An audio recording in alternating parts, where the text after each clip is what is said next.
Estados Unidos Mexicanos. Diario Oficial de la Federación. Lunes 1 de diciembre de 2025.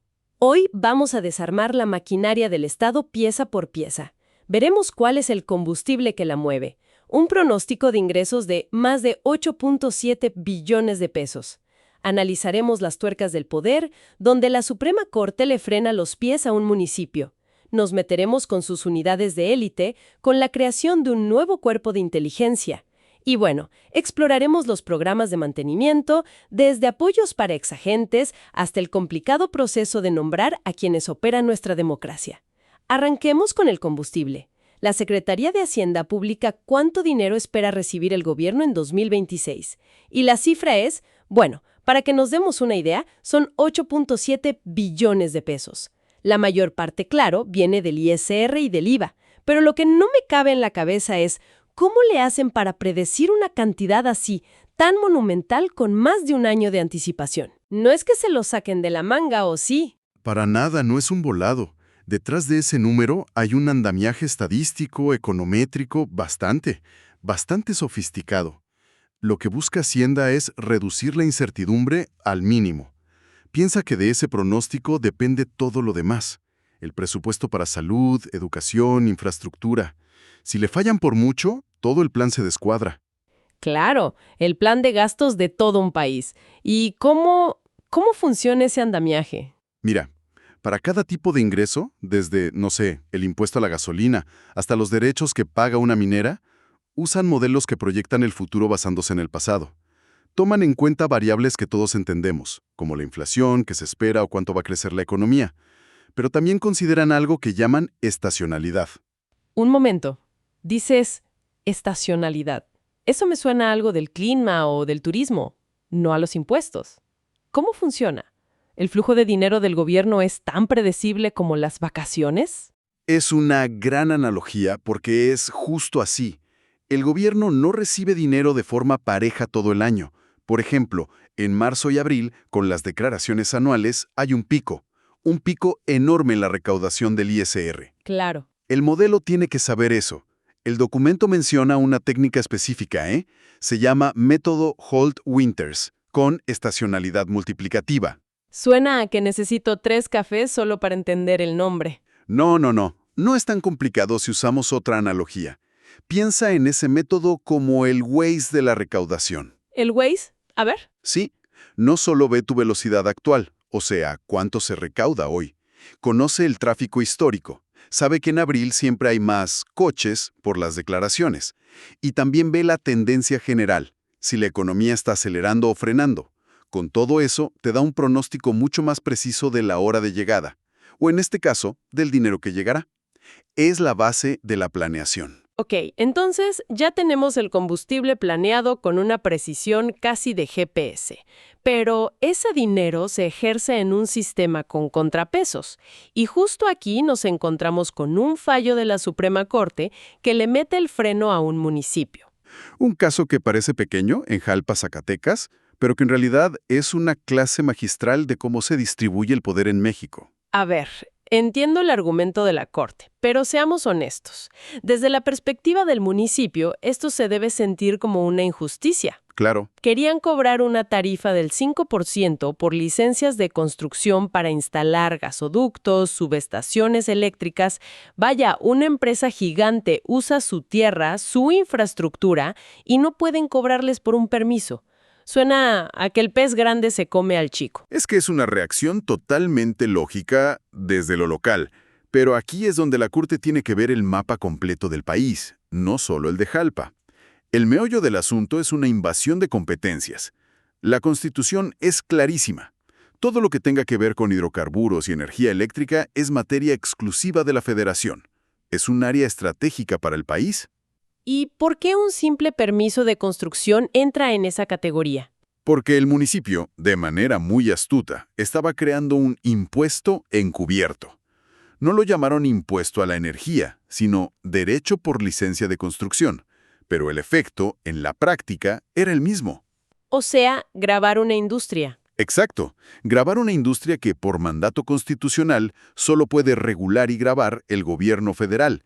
Si la Corte permitiera eso, imagínate, mañana tendríamos a 2.500 municipios creando sus propias reglas. Sería un caos. Ya veo.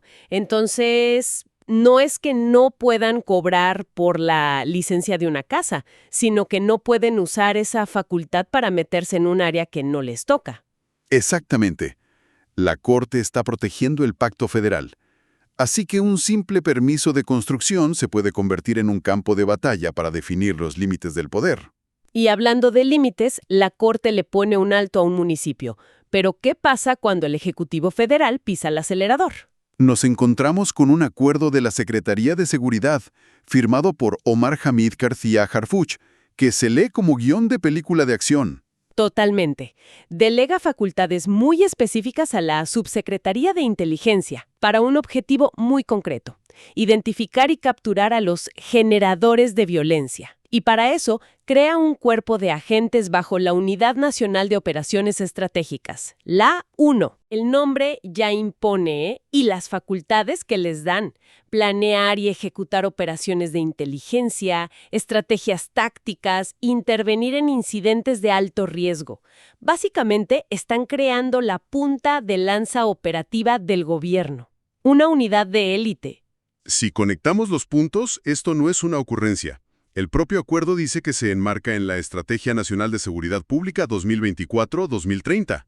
¡Claro, hay un plan más grande! Lo que estamos presenciando es un rediseño estratégico. Es una apuesta por centralizar la inteligencia policial en una subsecretaría muy específica.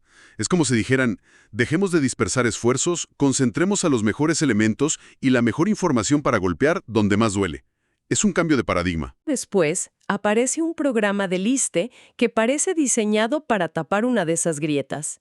Se llama Programa 2x2 para ex elementos de la Policía Federal o Guardia Nacional. Esto es fascinante, porque es la propia maquinaria del Estado atendiendo a los damnificados de sus propias decisiones. El programa es para quienes perdieron su trabajo durante esa transición de la Policía Federal a la Guardia Nacional, entre 2019 y 2024.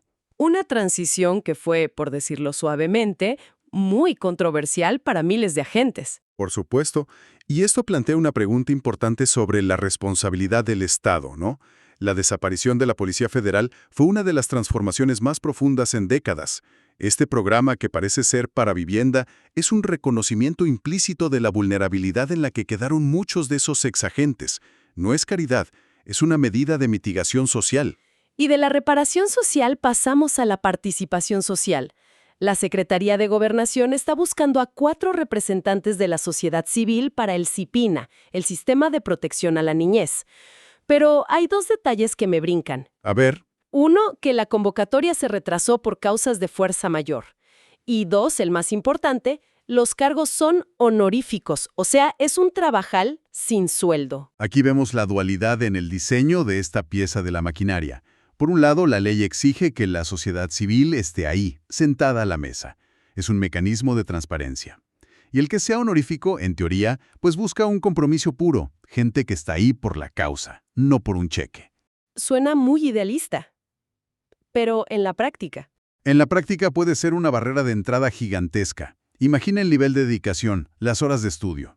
¿Quién puede darse el lujo de hacer todo eso sin remuneración? Se corre el riesgo de que solo puedan participar personas con una situación económica muy privilegiada o que representan a grandes organizaciones.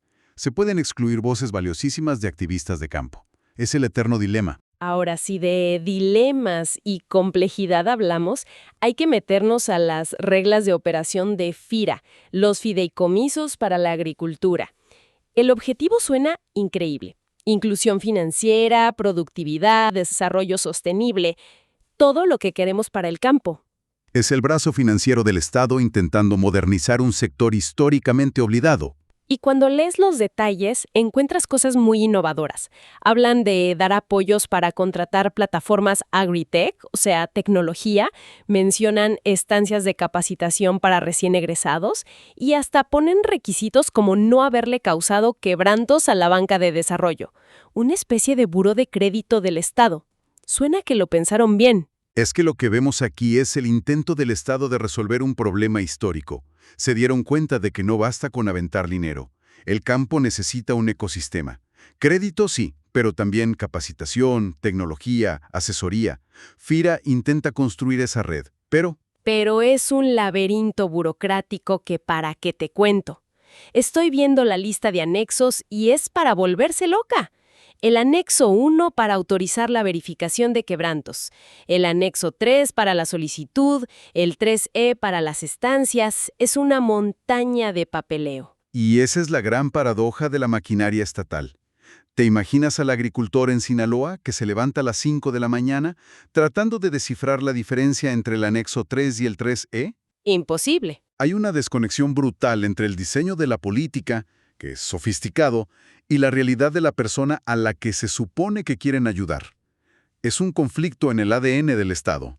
Quiere fomentar la agilidad, pero la estrangula con burocracia. Y hablando de procesos donde el diseño choca con la realidad. A ver, déjame ver si entendí esto del INE. Están nombrando autoridades electorales en 17 estados y en 3 de ellos, Campeche, Coahuila y Colima, para el puesto más importante, el de presidente, simplemente no pudieron nombrar a nadie. Así es. Declararon el proceso desierto. Dejaron la silla vacía. ¿Cómo es eso posible? Es que declarar desierto suena a que nadie quiso el trabajo, pero es todo lo contrario. Significa que, después de un proceso larguísimo de selección, exámenes, ensayos, entrevistas, ninguno de los finalistas logró el consenso político necesario. Para nombrar a un presidente de un OPL se necesita una mayoría calificada de los consejeros del INE y eso implica una negociación política de altísimo nivel. O sea que es un cortocircuito en la maquinaria. No se pusieron de acuerdo y el resultado es una parálisis. Exacto. Evidencia las tensiones y los jaloneos políticos que hay detrás de estos nombramientos. Pero ese mismo documento nos muestra el otro lado de la moneda, la maquinaria corrigiéndose a sí misma en tiempo real. ¿A qué te refieres? Al principio de paridad de género. El acuerdo detalla que tras los nombramientos que sí se lograron en estados como Durango, Hidalgo o Tamaulipas, los consejos quedaron con mayoría de hombres. Ah, ok. Entonces, el INE instruye que las siguientes convocatorias para llenar las vacantes en esos estados sean exclusivas para mujeres. No es una sugerencia, es una orden. Para equilibrar la balanza a la fuerza. Precisamente, es una acción afirmativa en vivo y a todo color. Es el sistema detectando un desequilibrio y aplicando un mecanismo para forzar el cumplimiento del mandato de paridad. Vemos la falla política y a la vez el mecanismo de autocorrección. Entonces, ¿qué nos dice todo esto? Que en un solo día, el diario oficial nos deja ver el plano completo de la maquinaria. Vemos el combustible millonario, los engranajes del poder que a veces se atoran, las unidades de élite y la ingeniería con la que intenta administrar nuestra democracia. El hilo conductor es la abrumadora complejidad del Estado moderno. No es una máquina perfecta y aceitada, es un organismo lleno de tensiones, entre la federación y los municipios, entre la intención de innovar y el peso de la burocracia, entre el diseño ideal y sus consecuencias humanas. Vemos sus intentos de planificarlo todo, desde la economía hasta la seguridad, y sus mecanismos, a veces fallidos, para incluir a la ciudadanía y gestionar el poder. Y esto nos deja con una reflexión final.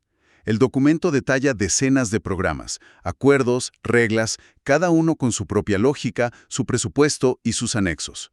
Si cada una de estas piezas está diseñada para resolver un problema muy específico, ¿qué nos dice esto sobre la capacidad del Estado para tener una visión de conjunto?